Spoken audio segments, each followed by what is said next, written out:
pessoal, eu tô aqui com o Agnes e a gente vai bater um papo lubrificante. A Agni, né?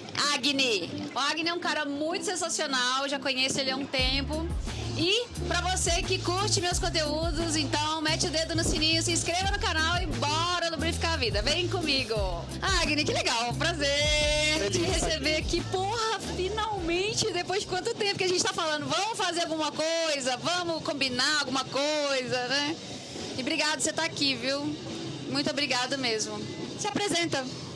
Eu sou Agni, sou terapeuta, estou me formando como sexólogo e venho trabalhando principalmente com homens, masculinidades, machismo, mas também com sexualidade e relacionamentos. Maravilha, maravilha.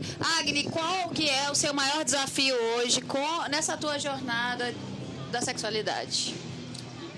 Olha, eu sinto que eu estou talvez no meu melhor momento de sexualidade.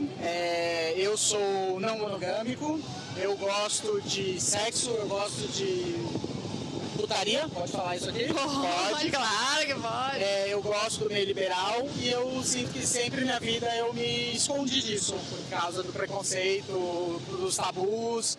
E hoje eu estou me permitindo viver isso de forma saudável, de forma equilibrada, sem mentir pra ninguém. Então eu sinto que eu consegui vencer esse desafio, agora pronto para os próximos. Quando é que começou esse despertar? Na verdade eu sinto que eu sempre fui não monogâmico, que eu sempre gostei muito, então no pré eu já tinha 2 namoradas, sempre tive dificuldade, traí muito, né? Infelizmente vários relacionamentos eu traí por conta de sentir isso e não ser aceito na sociedade. Hoje eu vejo no movimento falando mais sobre as diversas formas de poder se relacionar. E eu acho isso muito libertador, principalmente para quem sente isso, né? E até colocar um termo que ainda é muito novo, que é orientação relacional. Que não é só, né, orientação sexual, mas também orientação relacional. Então, pessoas que de fato se relacionam de formas diferentes, né? Que não da forma monogâmica ou que os trisais, né? Que tem pessoas que têm esse ímpeto, não é só uma escolha, é algo de si. E eu tenho estudado um pouco sobre isso também. Que legal. Quando que você acha que deu clique, assim, que você falou assim, não, vou parar de falar mentira, vou parar de me relacionar da forma normativa? Olha, eu acho que eu tenho que confessar que, na verdade, eu não fiz essa escolha tão consciente. A casa caiu, assim. Então, foi através de mentiras, né? Então hoje a gente, né, tá vendo aí os homens sendo expostos nas redes sociais, estão falando, né, que estão traindo, e eu acho isso importante, porque eu só consegui fazer esse clique depois que eu fui desmascarado, depois que, né, me senti nu ali na frente de todo mundo, falando, e aí, meu, tá traindo, tem filha, qual é que é a sua, né? E aí eu falei, opa, qual é que é a minha? Eu falei, é o que eu sempre falei, mas que, né, sim, temos um relacionamento meio aberto, mas não fala muito nisso, né? Então, sentia que ficava no meio do caminho. E aí, quando a casa caiu, então, homens, quando a casa cair, não reclamem, olhem pra dentro e vamos mudar, vamos nos assumir, né? Não espera a casa cair, né? Por favor, né?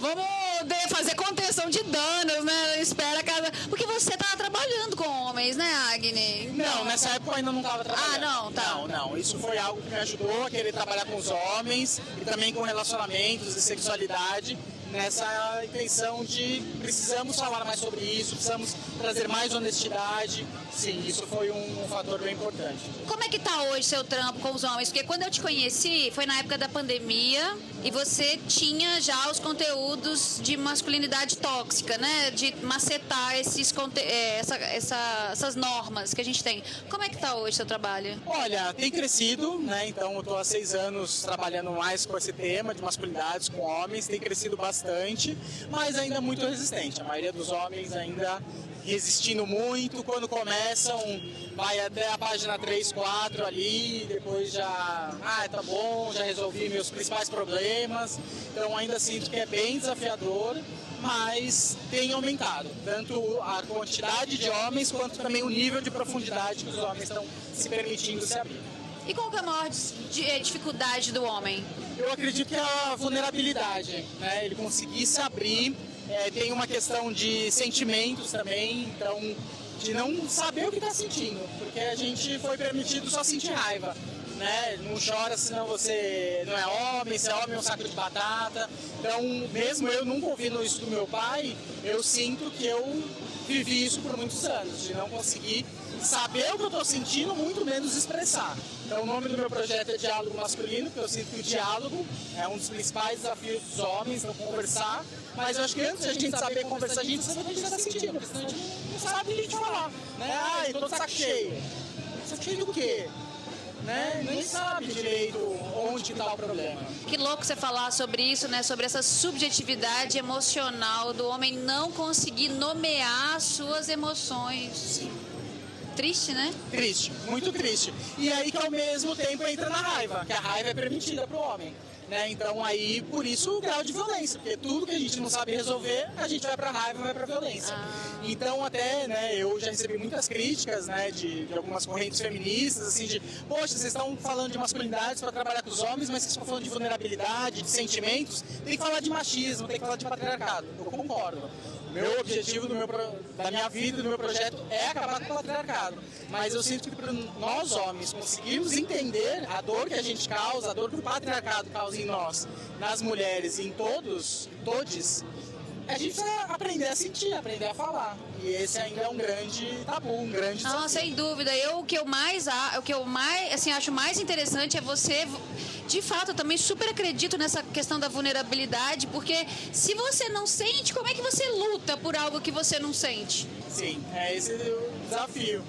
E a questão da sexualidade também, né? Entra nisso, de a gente não saber direito o que a gente está sentindo. Muitos seguiam simplesmente pela pornografia, do que leu, do que aprendeu ali. Então fica faltando de saber o que gosta, de conversar, né? E principalmente, eu tenho uma história, você perguntou para eu, né?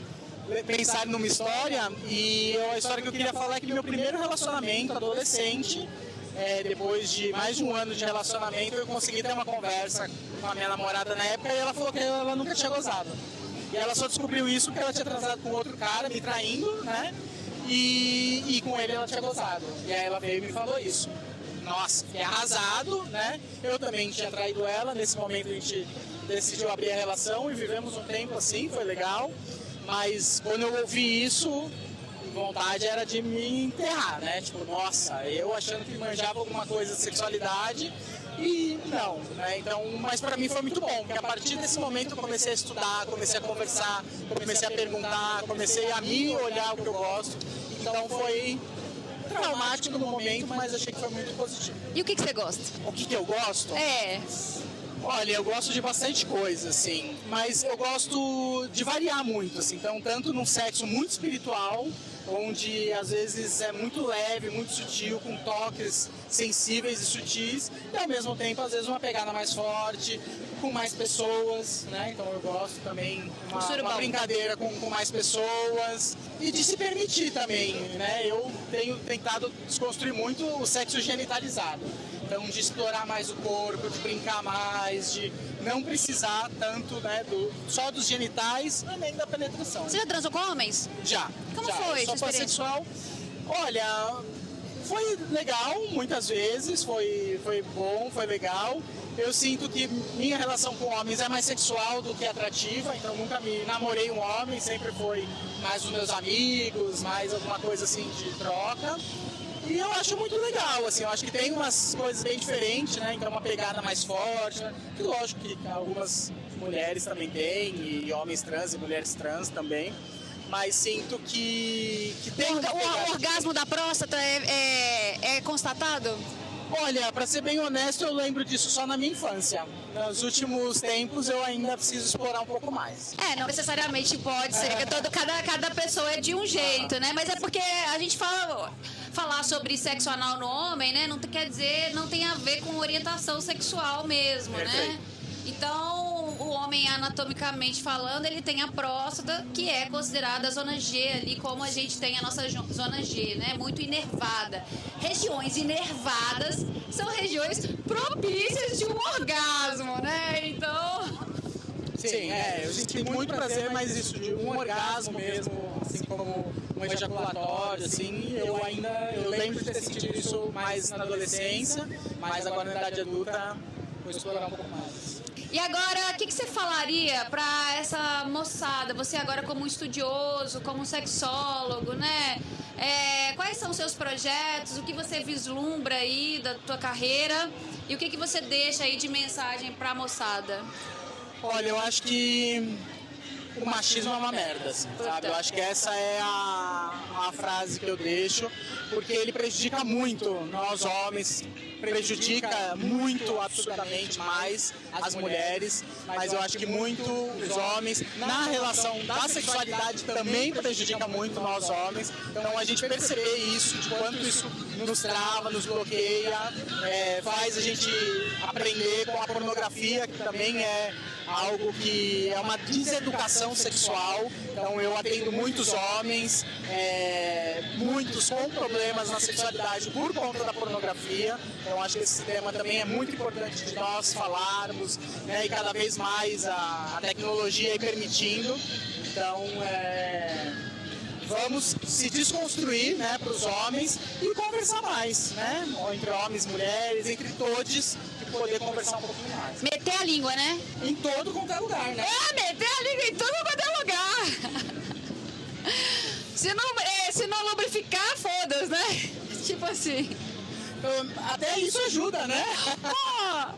Mete a língua que resolve. Muito legal. Olha, eu tô esperançosa que a gente volte a se falar, a se conectar, a conversar de projetos, de coisas lubrificantes. Gostaria de ver uma roda de homens aí com suas vulnerabilidades. Que você conduza isso de uma forma, né, mais saudável possível e mais conhecedora possível, né?